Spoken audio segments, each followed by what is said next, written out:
Welcome to our panel on religion and AI. Today we're exploring a topic that might seem like it belongs in a futuristic novel. The intersection of ancient wisdom and cutting-edge technology. Picture this: a rabbi, a priest, and an AI bot walk into a law firm. No, it's not the start of a joke, but rather a glimpse into our discussion today. We'll delve into how AI is transforming religious practices, ethical decision-making in professional fields like law, finance, healthcare. We'll ask intriguing questions like, can an algorithm uphold ethical standards in investment banking? Well, think about that one, Caroline. What about respect of diverse religious beliefs in the workplace? What happens when AI starts making decisions that were once the domain of human judgment and divine guidance? As we navigate this fascinating intersection, we'll explore how professionals across various fields are balancing technology with their ethical and religious values. So buckle up for a thought-provoking journey where theology meets technology, and let's see if we can find some divine inspiration in this digital age. Thank you for coming. Now you applaud. All right. So on a scale of 1 to 10, how good was that for an intro? 10 being high. Raise your hand. Any 10s? All right. Any 5s? Any 1s? I didn't write that. Microsoft Copilot write it. And I thought, well, let's play around with it. Now I had to tweak it a little bit. My prompt was, I want a 2-minute or less witty introduction to the topic of religion and AI. And they gave me one version of that. And then they said, do you like this? Or tweak it a bit if you want to. So I tweaked it a bit. And after just 2 or 3 iterations, I mean, that's not half bad. Even myself, I was thinking of making a joke of playing off of, a rabbi, a priest, et cetera, walk into a bar, and I was going to do a version of that. So it's happening. It's real. What this, Sister Norma, some of you may have heard at the end, we have 5 Sister Normas up here. These are people in the workplace making it happen. And the religious scholar will be Kenyatta, who will speak. Obviously, you're a person, you're in the workroom too, but you'll have a specific religious dimension as the head. You'll have seen the bio, so I'm not going to go through them, but Kenyatta is the dean of Howard University School of Theology.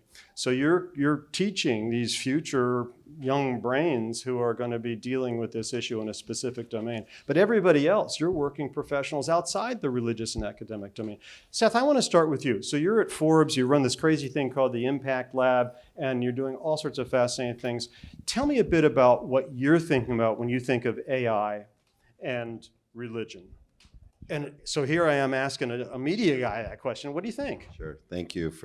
Thanks. And I'm so excited to be on the panel with these folks who know much more than I do. I have one other question. How many of you all have done what David's done, played and prompted? And how many of you all have used it for a spiritual or a devotional prompt to reflect in the morning? Okay, a few of you, or in the morning or any time. I ask that because it's so interesting. What most people think about AI in the work, but the work and the worship go together a little bit, and I think that's really important to think about. But look, at Forbes, as you mentioned, we have something called the Forbes Impact Lab, and we've been thinking about this intersection of media and faith, and increasingly technology like AI. And I think the biggest the thing that I hold in my head most consistently is AI is a very thin line between inspiration and atrocity. It's a thin line between inspiration and atrocity. What do I mean by that? I mean that it is so remarkable in terms of the way it democratizes information. It can help us understand and tell stories in new ways. It democratizes theological understanding because suddenly I can take wisdom in different ways. I can express wisdom. I can tell stories in different ways. I can do some of the work in different ways. And if that work isn't done well, if that work is done with a more nefarious perspective, if those prompts generate untoward thoughts or dangerous thoughts, then at the end of the day, we're closer to atrocity. And I remarked to David before we got on stage that there's 2 rooms. This is the smaller of the 2. I don't know if AI is the lesser existential threat than what they're talking about in that room. But what I know is that Well, I think we concluded it's a both and. It's a both and, because the tool itself can be used. So, at the very highest level, and as we talk, I can share a few more perspectives of where this shows up in the work. But I think that from a media perspective, if we're not paying attention to how we point AI on the better line towards inspiration and innovation and connection, then we'll find ourselves inadvertently on the side of atrocity and disinformation and the relegation of kind of thought to evil purposes. And that itself is a theological question I think we have to answer. Well, I appreciate that. In fact, that may be, by the way, one thing you talked about work and worship. Yeah. There's, some of you may know there's a Hebrew word, avodah, which means work, worship, and service. Same word in different texts of the Hebrew scriptures, work, worship, and service. So avodah is what we're trying to think about in some ways in this room. How can we have our faith tradition, whatever it is, be a form of service to our Maybe if I can just add, just to double click on that for a moment, because I was just last week with a bunch of leaders from the AME Zion Church in Dallas, and we were talking about how so many people were thinking about in these churches how AI could help them in different interesting worship ways. And what I said is, most of us, we do the work 6 days a week so we can worship on the work comes before the worship. And if AI can help us do the work more efficiently, then it gives us other opportunities to celebrate and be thoughtful. So, again, to me at Forbes, entrepreneurial capitalism is driven by how you do the work in the most innovative ways. And I think the faith community could learn from this. And by the way, make money from this as well, which I think is really important for sustainability. Thank you. David, something that Seth said makes me think of you. So you're the chairman of something called FASB, which is the Fellowships at Auschwitz for the Study of Professional Ethics. Fellowships at Auschwitz for the Study of Professional Ethics. So you could read his bio, but in a nutshell, and I hope I say this clearly, that if you look back at the Holocaust, one of the things that isn't paid as much attention to, we focus rightly on the survivors and the victims and their families, but we don't think that much about the actual professionals, like everyone in this room and our friends that we hang out with, who fed the machine. The architects, the engineers, the journalists, the theologians, and the medical community, the doctors. They were all complicit. You talk about that, and then you have now over 800 or 900 students out of those professions who go and spend a week in Berlin and then a week at Auschwitz, and then they come back and say, well, what does it mean for me if I'm an engineer and I'm asked to build a wall? Or if I'm asked to do this or that, what do I think about it professionally? So I just want to make that connection with, but David, jump into this question of AI, religion, and your domain of thinking about the professions, because we intentionally want to think about this professional space. Whichever field. I know you're a lawyer, so maybe jump into the law side. Thanks, David. I think we're overcomplicating all this. It's all so simple. We want to make AI into something different. We want to treat religion as playing a different role. I really wonder about that. I mean, it seems, I have three thoughts. One is, I think of the question of religion in this context more in terms of spirituality, and for that, I translate that into self-awareness. The obligation for all of us to be self-aware, why we do what we do. As to the question of AI, I am pretty sure that none of us wakes up in the morning and says, today is the day I'm going to misbehave. Today is really the day I'm going to do something bad. That's not the way it works. The way it works is that we are not self-aware. We're not thinking about the unintended consequences of what we are about to do during that day. AI is interesting. Seth, you start out with the concept of inspiration and atrocity. Atrocity is not new. Inspiration is not new. We've had lots of inspirations that turned into atrocities for the past millennia. Why does that happen? Yes, there are the uninteresting psychopaths. let's not worry about them. Let's think about those of us who, as David puts it, enable those psychopaths, who promote the psychopaths for reasons that are benign or quotidian.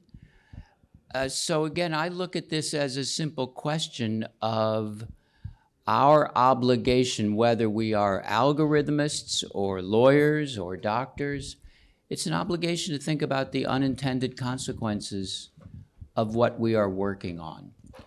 So David, I'm not afraid of AI, I'm afraid of us. Well said, thank you.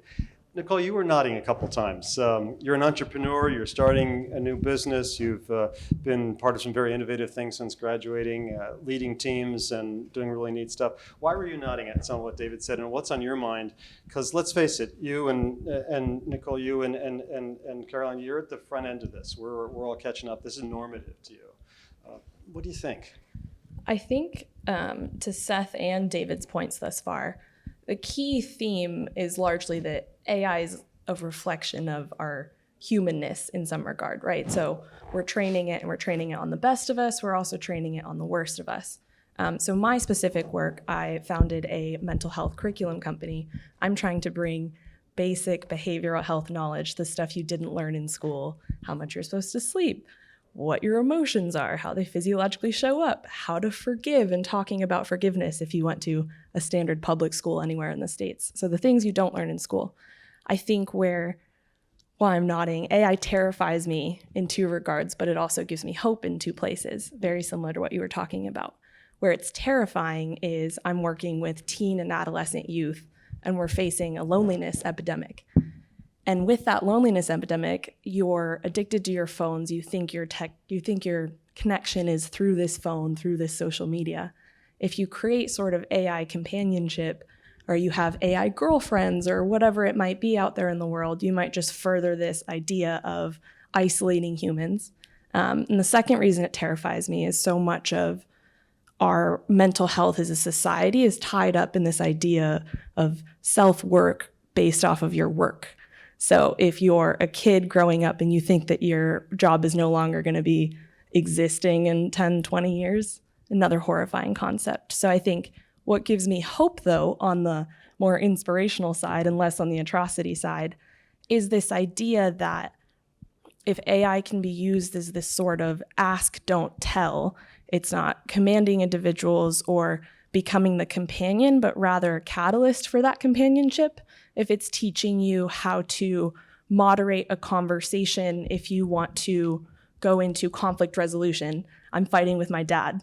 How do I navigate this? Can you moderate this conversation? There's so much potential for the catalyst on the connection side. And then on the flip side, in terms of tying up your self-work with work, kind of to what Seth exactly was talking about, is if you can create some sort of space where you're like, can I automate this Excel sheet? Can I forward this email and organize it so when I come back from vacation, I don't have 400 emails? What are the faster ways? And if we get that space, can you use it in that time to be more human? Can work be considered investing in your own physical, emotional, and mental health? Can it be considered taking time to connect with a neighbor? And that can be our sort of redefinition of work. So we'll see, but teenagers are at a fascinating period right now. So, So let me link to you from that. So when she mentioned the word spreadsheets, I noticed you visibly shuddered. So as an former investment banker, and you're now getting your chops going with that at a terrific firm, how do you think about this? And is religion, let alone AI, even part of the workplace? AI, definitely. It's been a huge topic of conversation. And I think I echo a lot of the thoughts that have already been shared, that there are a lot of things to be excited about and to be hopeful about, but there are a lot of things that I am terrified of as well. And I think, one, the truth is AI can help us be far more efficient. And there are a lot of things I'm excited about, tasks that take me hours and are very manual that would, give me more time to be more creative and do more meaningful work and spend more time on more interesting topics. And that is something that excites me. But I think where I feel most afraid is I think I really agree with your point about this kind of loneliness epidemic, the way technology has sort of been isolating us. I think another really important thing that I see in my generation, and this is definitely not confined to my workplace, but people don't seem to feel the same social responsibility or any kind of responsibility behind a screen, a responsibility to the truth, a responsibility to kindness, a responsibility to their values. People are far more comfortable being mean, untruthful behind a screen when they don't have that face-to-face interaction. And I think that can play out in a lot of ways. And I think AI could exacerbate that problem.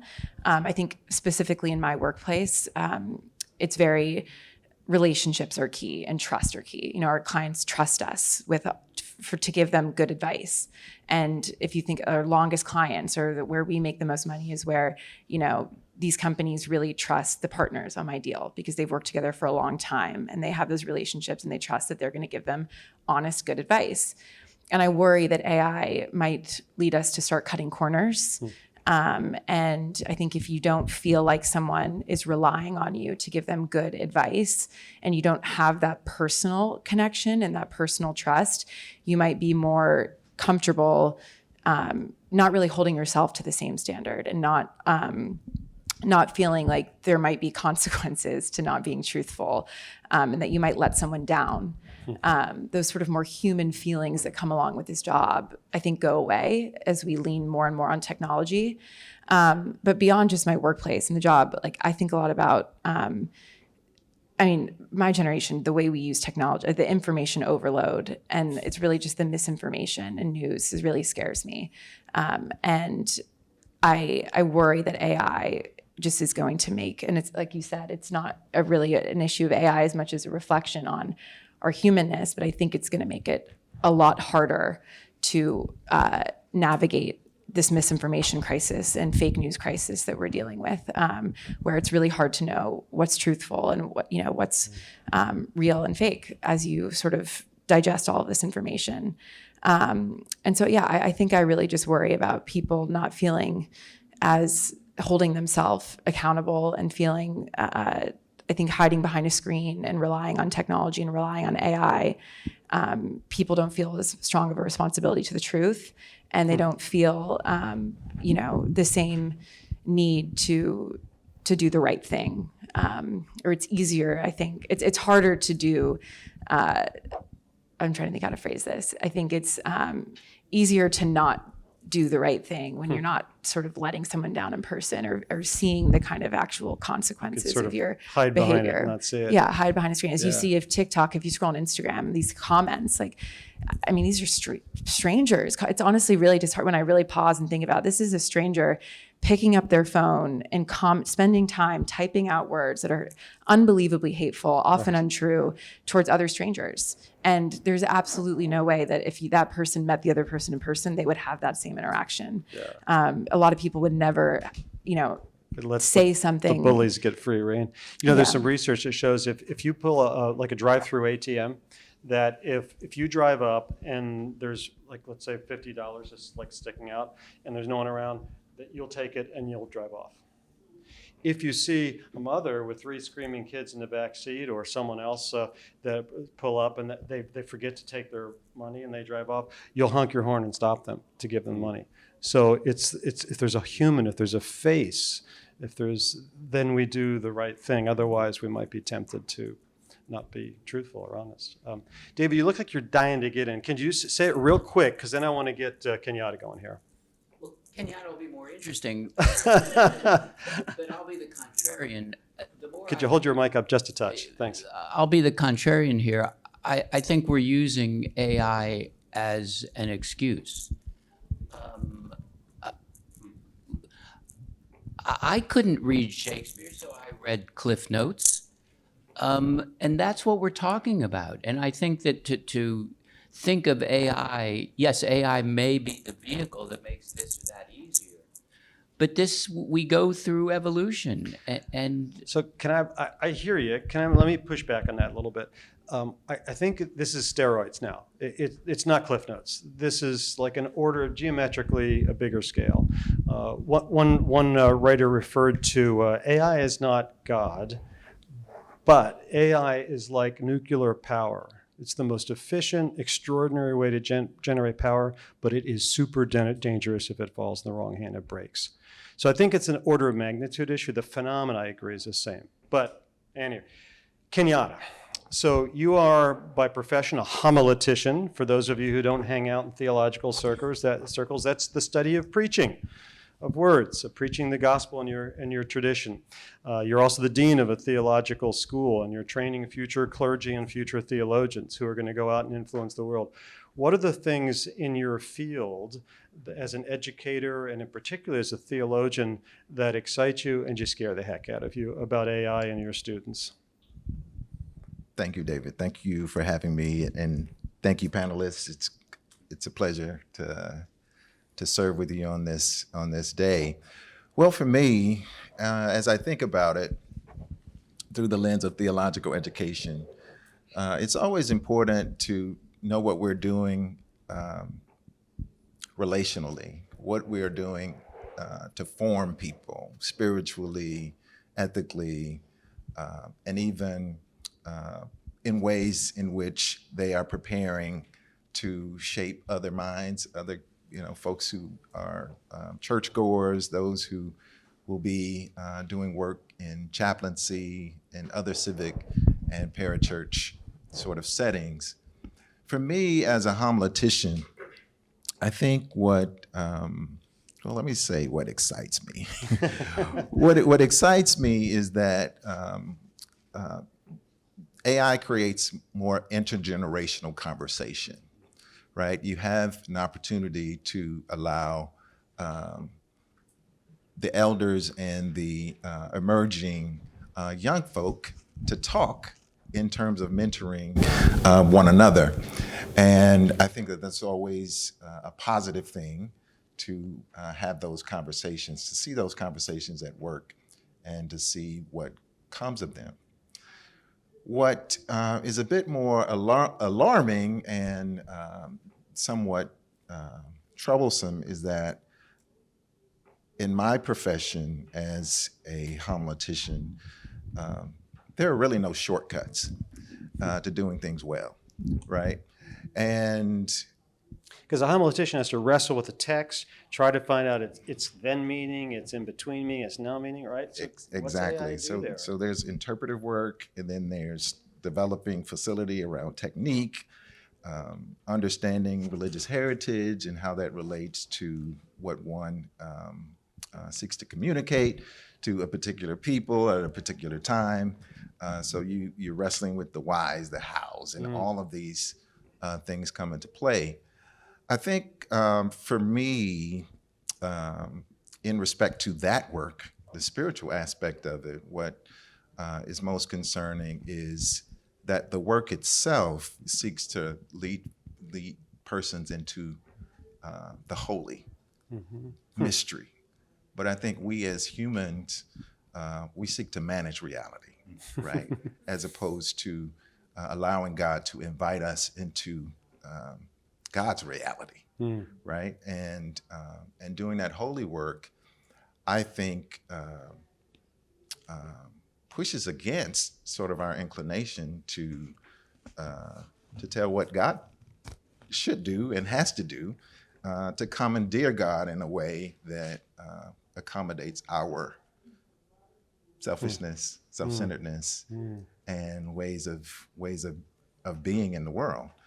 And I think we have to really be mindful that there's a difference between having an administrative assistant use AI to send an email, and there's